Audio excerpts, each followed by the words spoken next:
पिछले 8 साल से इस कुंफू मास्टर ने अपने पैरों में 25-25 किलो के जूते पहन रखे हैं। इन्हें पहनकर ही वो दुश्मनों के छक्के छुड़ा देता है, तो सोचो जब वो इन्हें उतारेगा तो क्या होगा। कुछ ऐसी ही है हमारी आज की कहानी। कहानी की शुरुआत में हम एक कुंफू मास्टर को देखते हैं जिसका नाम है वुलिन। वो चीन की एक काफी पुरानी जाति से था जिनके पास लोहे जैसे ताकतवर पैरों की शक्ति थी। अब वो जिंदगी में पहली बार बड़े शहर में आया था। अचानक कुछ गुंडे भागते हुए वहां से गुजरे और एक आइसक्रीम खाते बच्चे से टकरा गए। उसकी मदद के लिए वुलिन भी उन गुंडों के पीछे भागा। असल में वो गुंडे एक आदमी को मारने के इरादे से आए थे, लेकिन बच्चे की आइसक्रीम के पैसे वापस लेने के लिए वुलिन ने उन्हें रोक लिया। जैसे ही गुंडों ने उस पर हमला किया तो वुलिन भी पीछे नहीं हटा। उसने अकेले ही उनका सामना किया और एक माहिर कुंफू योद्धा होने के नाते एक एक को धूल चटा दी। आखिरकार वो जीत गया और उसकी वजह से जायशान नाम के एक अमीर आदमी की जान भी बच गई। उस आदमी ने वुलिन को कुछ पैसे देने चाहे, लेकिन वुलिन ने इनकार कर दिया। फिर वो वापस उस बच्चे के पास गया और उसे एक नई आइसक्रीम दिलाई।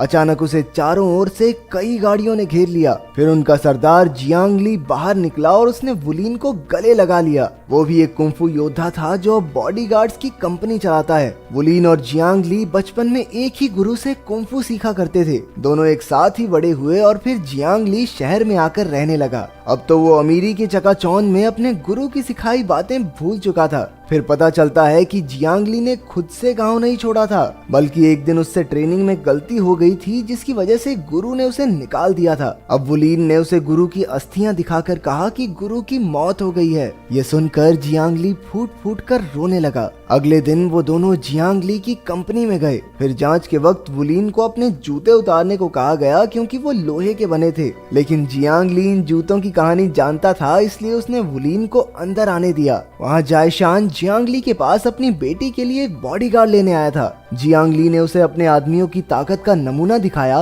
लेकिन जायशान को तो वुलिन में दिलचस्पी थी। आखिरकार वुलिन मान गया क्योंकि उसके गुरु ने सिखाया था कि कमजोर की रक्षा के लिए अपना सब कुछ कुर्बान कर दो। अगली सुबह वुलिन की मुलाकात जायशान की बिगड़ी बेटी फेफे से हुई। फेफे को लगा कि वो एक चोर है, इसलिए उसने डर के मारे अपना तौलिया ही गिरा दिया। जब उसे पता चला कि वुलिन उसका बॉडीगार्ड है तो फेफे ने उसे पैसे देकर उससे छुटकारा पाने की सोची, लेकिन वुलिन अपने उसूलों का एकदम पक्का था। फेफे ने उसे नकली बंदूक से भी डराया, लेकिन वुलिन पर कहां असर होने वाला था। फिर वो दोनों मॉल गए जहां वुलिन हर जगह फेफे के पीछे चलता रहा। फिर फेफे ने देखा कि कुछ बदमाश एक लड़की को परेशान कर रहे थे। फेफे ने सीधा जाकर उनके लीडर को थप्पड़ मार दिया। फिर उस चालाक लड़की ने झूठ बोल दिया, भैया मैं थोड़ा ना बिना बात आपके थप्पड़ मारूंगी, वो दिख रहा है मुस्टंडा, उसने भेजा था मुझे। अब वो बदमाश लड़के मिलकर वुलिन को पीटने ही वाले थे कि वुलिन ने कह दिया कि मैं तो इस लड़की को जानता भी नहीं, कौन है ये। तो वो गुंडे एक बार फिर से फेफे के पीछे पड़ गए। वुलिन भी मुस्कुराकर उनकी चूहे बिल्ली की दौड़ देखता रहा। थोड़ी देर मजे लेने के बाद उसने फेफे की मदद की और उन गुंडों को भगा दिया। रात को उसने सपने में देखा कि उसके पिता ने उसे एक पहाड़ी से नीचे फेंक दिया। असल में ये उसके साथ असलियत में हुआ था जब वो सिर्फ 7 साल का था। उसके खुद के पिता ने उसे जान से मारने की कोशिश की थी। उन्होंने ऐसा क्यों किया ये वुलिन को नहीं पता, लेकिन उसके पिता ने कहा था कि सफलता के लिए कुर्बानी देनी पड़ती है। फिर हम मिस्टर फू नाम के एक गैंगस्टर को देखते हैं जो जायशान का बॉस हुआ करता था, लेकिन अब वो जायशान को मारना चाहता है क्योंकि उसके पास फू की सारी काली करतूतों के सबूत थे।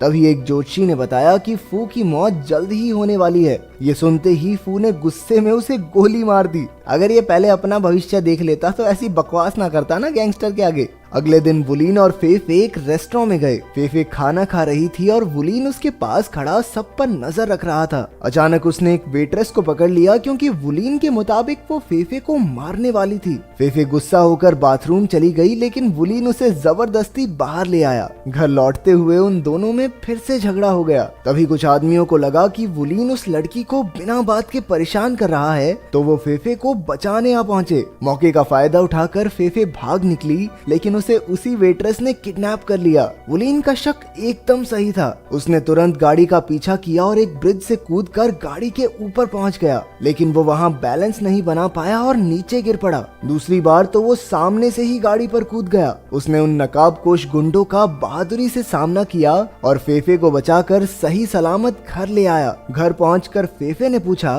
तुम्हें कैसे पता चला कि वो वेट्रेस मुझे किडनैप करने आई थी? वुलीन ने बताया कि एक इंसान मुंह से तो झूठ बोल सकता है, लेकिन उसकी चाल ढाल देखकर ये बताया जा सकता है कि उसके असली इरादे क्या हैं। फिर फेफे ने बताया कि बचपन से ही उसके बहुत से बॉडीगार्ड्स रहे हैं। उसे कभी अपने मन की चीजें करने की आजादी नहीं मिली, तभी से उसे बॉडीगार्ड से नफरत हो गई। लेकिन वुलीन उसे बाकियों से अलग लगता है। फिर रात को सोने से पहले फेफे ने अपने परिवार की तस्वीर देखी और अपनी माँ को याद करके रोने लगी। उधर गैंगस्टर फू ने अपने एक आदमी को जियांगली के पास भेजा। फू जियांगली की मदद से जायशान का काम तमाम करना चाहता था। हालांकि जियांगली को ये कुछ ठीक नहीं लगा, लेकिन फिर भी वो मान गया। असल में जब जियांगली ने पहली बार इस शहर में कदम रखा था तो मिस्टर फू ने ही उसे खाना खिलाया और उसका बिजनेस खोलने में उसकी मदद भी की, तो वो अपने आप को फू के एहसानों तले दबा महसूस करता था। इसके बाद अगले दिन जियांगली वुलीन से मिला और अपनी पहुंच के बारे में बड़ी बड़ी बातें करने लगा। उसने कहा कि उसकी शहर के नामचीन लोगों से जान पहचान है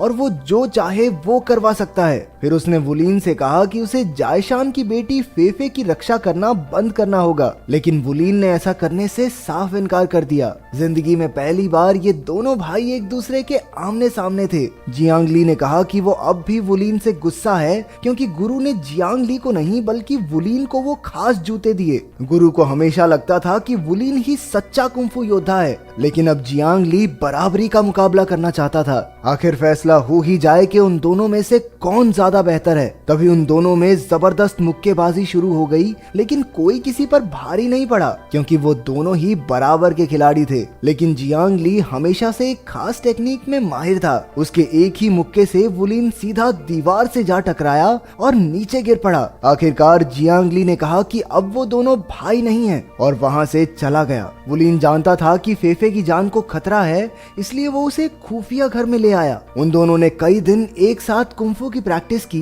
फिर वुलीन ने बताया कि उसका एक जूता 25 किलो का है। उसने पिछले 8 साल से ये जूते पहने हैं ताकि वो महाशक्तिशाली बन सके। जिस दिन उसने वो जूते उतार दिए उस दिन कोई उसकी शक्ति का मुकाबला नहीं कर पाएगा। फिर एक दिन जियांगली के आदमियों को वुलीन और फेफे के ठिकाने का पता चल गया, लेकिन जियांगली जानता था कि उसके आदमी वुलीन के सामने एक सेकंड भी टिक नहीं पाएंगे। इसलिए उसने अपने गुंडों को काफी भारी हथकड़ियां दी जिससे वो वुलीन पर काबू पा सकें। फिर उन्होंने रात को चुपके से वुलीन पर हमला बोल दिया। वुलीन और फेफे भागकर जंगल में चले गए और वुलीन वहां भी गुंडों का सामना करता रहा। इसी मौके का फायदा उठाकर दो गुंडे फेफे को उठाकर ले गए। वुलीन ने भी उनका पीछा किया, लेकिन उसने गलती से हथकड़ियों पर पैर रख दिया। अब उसके जूतों के साथ साथ उसके पैर में जंजीरें भी थी। फिर भी उसने हिम्मत नहीं हारी और उन गुंडों को उनकी नानी याद दिला दी। लेकिन आखिर में उन्होंने वुलीन के दोनों पैर बांधकर उसे दीवार में दे मारा। इसके बाद एक आदमी उसे खींचकर एक खेत में ले गया। जियांगली की आंखों के सामने उसका भाई आखिरी सांसें ले रहा था, लेकिन उसने अपने दुख को गुस्से से दबा दिया। उसने आगे बढ़कर वुलीन की छाती में जोरदार मुक्का मारा। फिर उसके आदमियों ने उसे दफन कर दिया और वापस लौट आए। लगातार बारिश की वजह से चारों ओर कीचड़ हो गया था। अचानक वुलीन रेंगता हुआ बाहर निकला। असल में उसका दिल दाईं तरफ था, इसलिए जियांगली के मुक्के से वो मरा नहीं। अब वुलीन वापस घर पहुंचा और 8 साल में पहली बार उसने लोहे के वो जूते उतारे। अब वो एक बेहतरीन योद्धा बन चुका था। फिर उसने अपना हुलिया बदला और सूट पहनकर जियांगली के ऑफिस में पहुंच गया। उसके सैकड़ों आदमी वुलीन पर हमला करने को तैयार थे, लेकिन उसके शरीर से 50 किलो वजन कम होने से वुलीन की फुर्ती इतनी बढ़ गई थी कि वो किसी के हाथ नहीं आ रहा था। उसने सिर्फ अपने पैरों के इस्तेमाल से कई गुंडों को धूल चटा दी। अंत में जीत उसी की हुई। अब वो एक कमरे में पहुंचा जहां मिस्टर फू, जियांगली, फेफे और जायशान मौजूद थे। फू ने उससे पूछा, अरे छोटे, मौत से डर नहीं लगता क्या तुझको?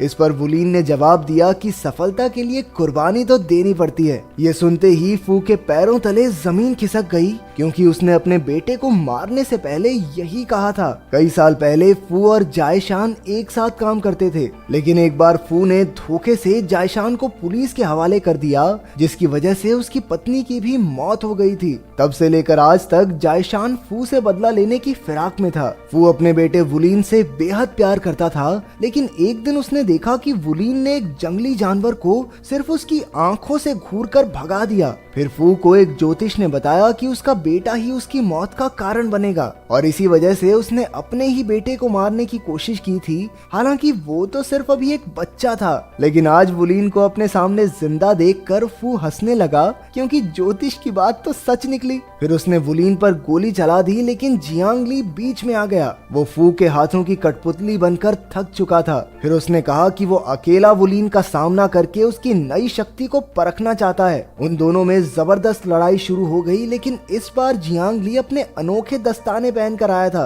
धीरे धीरे वुलीन की भी शक्ति दिखने लगी। जैसे ही जियांग ली हारने वाला था, फू ने उसे गोली मार दी। अपनी आखिरी सांसें लेते हुए जियांग ली ने वुलीन से कहा कि उसे जिंदा रहकर उनके गुरु की जगह लेनी होगी, ताकि आयरन लेग कुंफू कला यूं ही विलुप्त ना हो जाए। अब बस वुलीन और फू ही बचे थे। अपनी मौत को सामने देखकर फू ने वुलीन से समझौता करने की कोशिश भी की, लेकिन अब उसका कोई फायदा नहीं था। वुलीन उसका काम तमाम करने ही वाला था कि अचानक वो रुक गया। उसके गुरु ने उसे सिखाया था कि निहत्थे पर कभी वार मत करना। वो फू जितना नीचे नहीं गिर सकता था, इसलिए वो उसे जिंदा छोड़कर लौट आया। आखिरकार उसने पहाड़ी से जियांग ली की अस्थियों को हवा में उड़ा दिया और एक आखिरी बार अपने भाई, अपने दोस्त को अलविदा कहा।